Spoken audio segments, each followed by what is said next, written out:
අයුබෝවන් සුබ දවසක් ඔයාල හැමෝටම.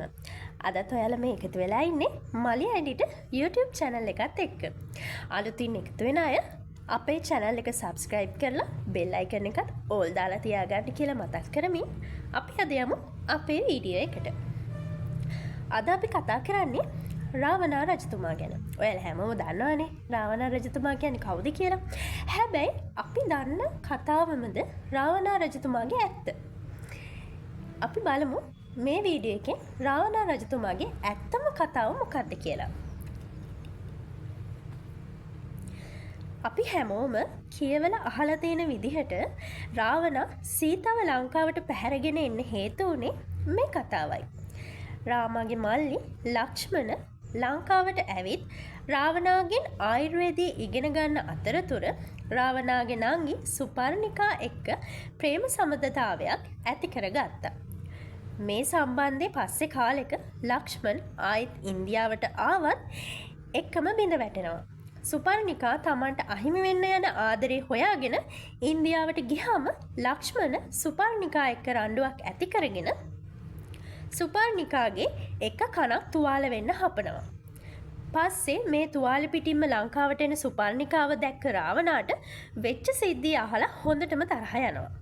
මේකට පලිගන්න හිතාගෙන තමයි රාවණා මායා ධර්ම දන්න ධූමරාක්ෂ එක්ක දඬු මොනරේ නැගලා සීතව පැහැරගෙන එන්න යන්නේ. පැහැරගෙන ඇවිත් ලංකාපුරේ හිර කරලා හංගලා තියෙනවා. හැබැයි වද දීලා නෙමෙයි. සීතට ඕන කරන හැම සම්පතක්ම දීලා කතාවක් තියෙනවා රාවණා එතකොට සීතගෙන් ආදරේ ඉල්ලා හිටියා කියලා. ඒක අමුලික බොරුවක්. දන්නවද සීතා රාවණාගේ කවුද කියලා? සීතා කියන්නේ රාවණාගේ දුව. හිතා ගන්න බෑනේ ඔයාලට. ඒ කතාව මෙහෙමයි. රාවණා රජුට බිරිඳට ඒ කියන්නේ මන්දෝදරි එක් මැදියම් රැයක දරු උපත් දෙකක් සිද්ධ වෙනවා. ඒ කියන්නේ නියුන් දරු උපතක්. මේ උපතින් ගැන පෙර ලකුණු කියන ඍෂිවරු මැදියම් රැයට පෙර මෙම උපත් සිදුවන හොත් රජතුමාට හා රටට යහපතක් ආශිර්වාදයක් වන බව හා මෙන්ම මධ්‍යම රාත්‍රියෙන් පසු සිදුව හොත් පෙර කී ප්‍රතිඵලයේ නරක පැතිකඩ අයහපතක් රාජ්‍ය විනාශ වන බවට ප්‍රකාශ කළා. මේ නිසා සිත කැළඹුණු රාවණ රජු තමන් නිර්මාණය කරන ලද ශිව දේවාලයට ගොස් තමන්ට කුඩා කල ඉබේ පහළ වූ ශිව ස්තෝත්‍රය ගායනා කරන්න පටන් ගත්තලු. ටික වෙලාවක් යනකොට පණිවිඩයක් ආවලු බිරිඳට පුතෙක් ලැබුණා කියලා. ඒත් දෙවනි උපත ගැන නොකියුණු නිසා තවත් කලබල වෙලා බිරිඳ සිටින ශාලාවට ආවලු. ඒ වෙනකොට මධ්‍යම රාත්‍රිය පහුවෙලා තිබුණලු. ඒ වෙලේ දෙවනි උපතක් සිදු වුණාලු. රාවණා මේ ගැන සිත් තැවුලට පත් වුණාලු. පළවෙනි උපතින් බිහිවුණු පුතුට ගිරිමේඝ කියලා නම තිබ්බලු. ඒකට හේතුව උපත සිදුවන වෙලාවේ මහා හඬින් ගොරවමින් වැහ තිබුණු නිසා. දෙවනි උපතින් බිහිවුණේ දුවෙක්. මධ්‍යම රාත්‍රිය පහුවෙලා ඉපදුණු නිසා තවත් තමන් ළඟ තියාගන්න බැරි නිසාත් සඳුන් ලීයෙන් කරපු පෙට්ටියක දාලා මුහුදේ පා කරලා යවලා තියනවා කියලා තමයි අතීතයේ කියවෙන්නේ. බිරිඳට කිව්වා දෙවනි උපතින් ලැබුණු දරුවව මැරුණා කියලා. අර පෙට්ටිය පාවෙලා ගිහින් ගොඩ ගහලා තියෙන්නේ එතකොට ඉන්දියාවේ. ඉන්දියාවේ රජ කළ දශරථ රජුගේ මගුල් හේනට. ඒ කාලෙත් රජවරුන්ගේ දේවල් මගුල්නේ. ඒ හම්බුණ දවසේ ඒ රටේ වප් මගුල් උත්සවේලු. නගුලින් සීසාන ගමන් තමයි සීත දාලා හිටපු පෙට්ටිය හම්බ වෙලා තියෙන්නේ. සීතා කියන නමේ තේරුමත් නගුලෙන් උපන්නේ කියන එකලුනේ. පස්සේ තමයි සීතා එහෙ හැදිලා වැඩිලා පස්සේ කාලෙක රාමට හම්බ වෙන්නේ. රාවණා රජුට හිසවල් 10ක් තියෙනවා කියලා කියනවා. ඒකට හේතුව රාවණා රජු ප්‍රධාන ශාස්ත්‍ර 10ක් දැනගෙන හිටියලු. ඒවනම් ආයුර්වේදය, ගෘහ නිර්මාණය, යුද ශිල්පය, මායා ධර්ම, රසායන ධර්ම, සංගීත ධර්ම, නැකත් ජ්‍යොතිෂ්‍ය ධර්ම.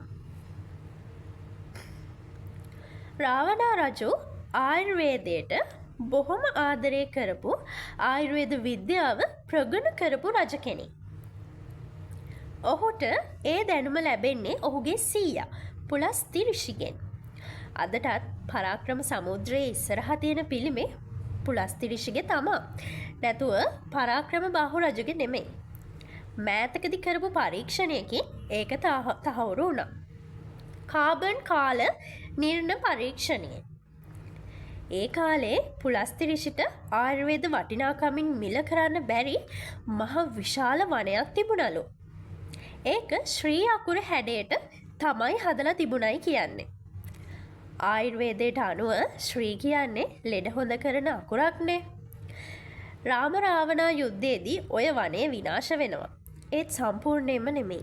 අදටත් ඒ වනයේ කොටසක් ඉතුරු වෙලා තියෙනවා. ඒ තියෙන්නේ පුලස්ති ඍෂිගේ පිළිරුවට පිටිපස්සේ තියෙන ඝන කැලෑවේ. ඔයාලට බොරු කියලා හිතෙනවා නම් ගිහින් බලන්න පුළුවන්. හැබැයි ගියා කියලා ඒ සම්පත් විනාශ කරන්න නම් එපා. මතයක් තියෙනවා. ඒකත් කියලම මේ සටහන මම ඉවර කරන්නම්. රාම රාවණා යුද්ධයෙන් රාවණා මැරුන්නේ නෑ කියලා ඔයාලා අහලා ඇතිනේ. ඒක ඇත්ත. එදා යුද්ධෙදී රාම විදපු ඊය රාවණාට වැදුනා. මැරුණේ නෑ. රාවණා කියන්නේ ශිව දෙවියන්ගෙන් අමරණීය වරම් ලැබපු පුද්ගලයෙක්. ඒක නිසා රාවණා මරන්න කාටවත් බෑ. අදටත් රාවණාගේ සිහිය නැතිව තියෙන දේහය හග්ගල කදුමුදුනේ ආරක්ෂා සහිතව බෙහෙත් තොරුවක බහලා තියෙනවා කියලා පුරාණ මත තියෙනවා. දේහයෙන් මිදී සිට රාවණා අවතාරය පුලස්ති ඍෂිගේ පිළිරුව පිටිපස තියෙන වනයේ සිට භාවනා යෝගීව සිටින බවටත් මත තියෙනවා. අපිට හිතා ගන්න බෑ තමයි. ඒක ඇත්ත වුණ දවසට. හරි. මේක තමයි රාවණාගේ ඇත්ත කතාව. ඉතින් ඔයාලගේ අදහසත් කමෙන්ට් සෙක්ෂන් එකේ දාගෙන යන්න. එහෙනම් අදට අපි ගිහින් එන්න. මේ වීඩියෝ එක බැලුවට ඔයාලට ගොඩාක් ස්තුතියි. සුබ දවසක්.